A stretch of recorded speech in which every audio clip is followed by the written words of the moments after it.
알기 쉬운 건강정보 헬스인포입니다. 아침에 일어나서 거울을 봤는데 왠지 모르게 얼굴이 내 마음대로 움직이지 않는다면 정말 당황스럽겠죠? 밥을 먹다가 물을 흘리거나 눈이 잘 감기지 않는 경험을 한 번쯤 해보신 분들도 계실 겁니다. 이런 증상이 바로 구안화사라고 불리는 안면마비의 신호일 수 있습니다. 오늘은 많은 분들이 궁금해하시는 구안화사의 모든 것을 함께 알아보려고 합니다. 구안화사는 한쪽 얼굴 근육을 움직이는 안면신경의 마비가 오는 질환입니다. 옛날부터 입과 눈이 비뚤어진다는 의미로 구안화사라고 불렸죠. 흔히 과로나 스트레스, 면역력 저하로 인해 바이러스가 신경에 염증을 일으키면서 발생하게 됩니다. 구안화사는 크게 두 가지 종류로 나눌 수 있는데 바로 말초성과 중추성입니다. 먼저 우리가 흔히 아는 구안화사는 말초성 구안화사입니다. 안면신경 자체에 문제가 생겨서 얼굴 전체에 마비 증상이 나타나게 됩니다. 이마에 주름을 잡으려고 해도 잡히지 않고 눈이 잘 감기지 않는 것이 특징이죠. 반면에 중추성 구안화사는 뇌에 문제가 생겨서 발생합니다. 뇌졸중이나 뇌출혈 같은 심각한 질환의 신호일 수 있어요. 이 경우 이마에는 주름을 잡을 수 있는데 입 주변만 마비되는 증상이 나타납니다. 만약 이런 증상이 있다면 즉시 응급실을 방문해서 정확한 진단을 받아야 합니다. 정말 중요한 부분이니 꼭 기억해 주세요. 구안화사는 초기에 발견하는 것이 가장 중요합니다. 증상은 보통 서서히 나타나기보다는 갑자기 찾아오는 경우가 많아요.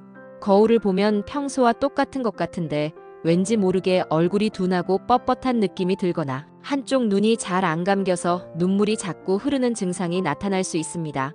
또 양치질을 할 때 물이 한쪽 입꼬리로 새거나 억지로 웃어도 한쪽 얼굴만 일그러지는 느낌이 든다면 구안화사를 의심해 봐야 합니다. 구안화사 치료에서 가장 중요한 것은 골든타임입니다.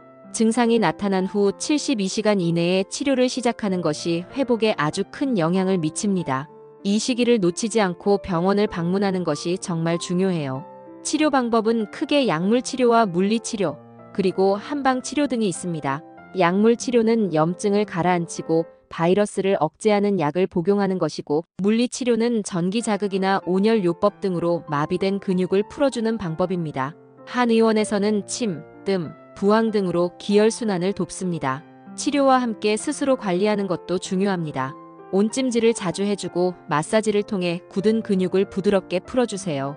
눈이 잘 안 감긴다면 안구 건조증이 생길 수 있으니 인공 눈물을 넣어주거나 안대를 착용하는 것이 좋습니다. 구안화사는 한번 걸리면 재발할 가능성도 있습니다.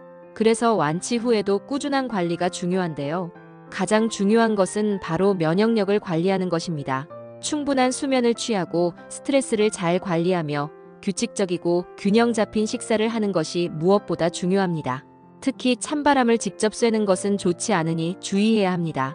구안화사는 예고 없이 찾아오는 질환이지만 초기 증상을 잘 알고 제때 대처하면 충분히 극복할 수 있습니다.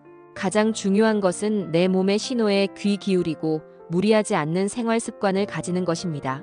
이 영상의 내용은 일반적인 건강 정보를 담고 있으며 정확한 진단과 치료는 반드시 전문가와 상담해야 합니다.